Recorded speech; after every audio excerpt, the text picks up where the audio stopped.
Bom, pessoal, muito bem-vindo ao nosso vídeo, mais um vídeo para você.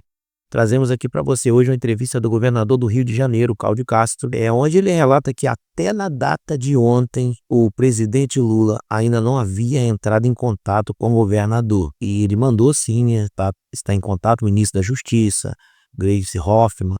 A Benedita, que em vez de ir estar com o governador do estado, foi até o local do ocorrido, prestou solidariedade aos moradores da comunidade, mas não prestou também solidariedade aos policiais, à família dos policiais que morreram. Então nós vemos aí um governo federal totalmente desconectado, né, da realidade do Rio de Janeiro.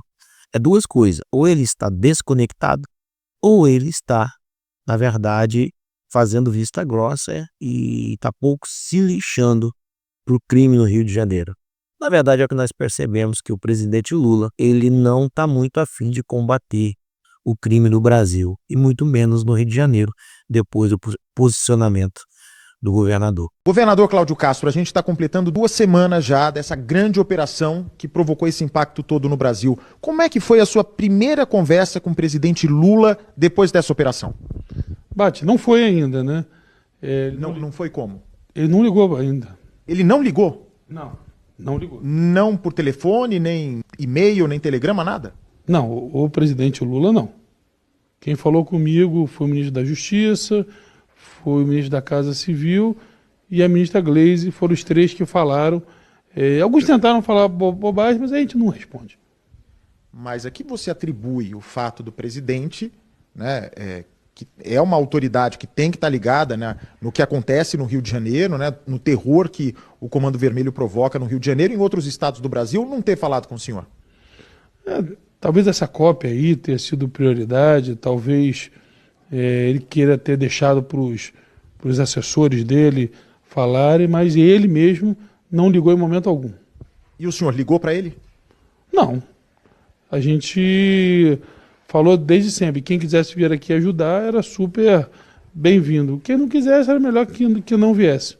Mas eu imaginava que já estava, inclusive, sendo engatilhada uma visita do presidente ao Rio de Janeiro depois disso. Olha, só se for diretamente.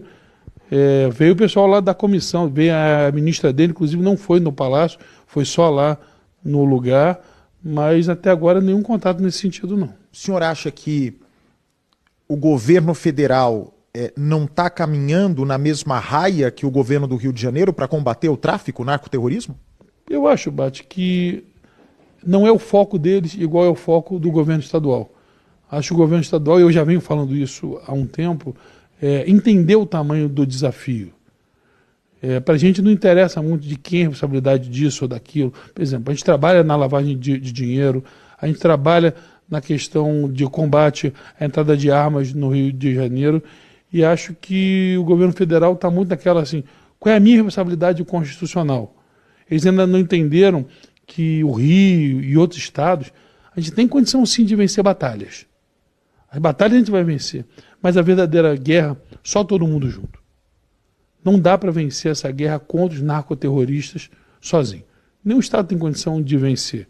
E talvez o que a gente precise, e eu acredito muito que essa decisão do Supremo acerca da DPF 635 possa ser um farol, que lá ele cobra integração, lá eles cobram financiamento, e com certeza a partir dali a gente tem uma luz aí no fim do túnel para poder, sim, que o governo federal nos ajude financiando de verdade esse combate à criminalidade. Bem, pessoal, é algo assim bem desproporcional, né? Vendo essa entrevista do governador do Rio de Janeiro, Cláudio Castro, vemos o desinteresse do governo federal pela situação, e acabamos de ver hoje Alexandre de Moraes exigindo do governo do estado e das polícias, né, principalmente a Polícia Civil, que envie todas as imagens, né, dos policiais durante a ação, e vemos o Alexandre de Moraes se intrometendo, querendo se intrometer nas investigações, não sobre os bandidos, mas em investigar a polícia se houve alguma irregularidade na operação e na ação dos policiais. O que nós vemos, na verdade, é totalmente Ao contrário, o governo, junto com o STF, estão mais preocupados com os bandidos que morreram do que com a população que são trabalhadoras, que sustentam esse país, com os policiais que morreram trabalhando. Na verdade, nós vemos um governo que não está preocupado com as pessoas de bem, mas está a fim de inocentar os criminosos para incriminar os inocentes.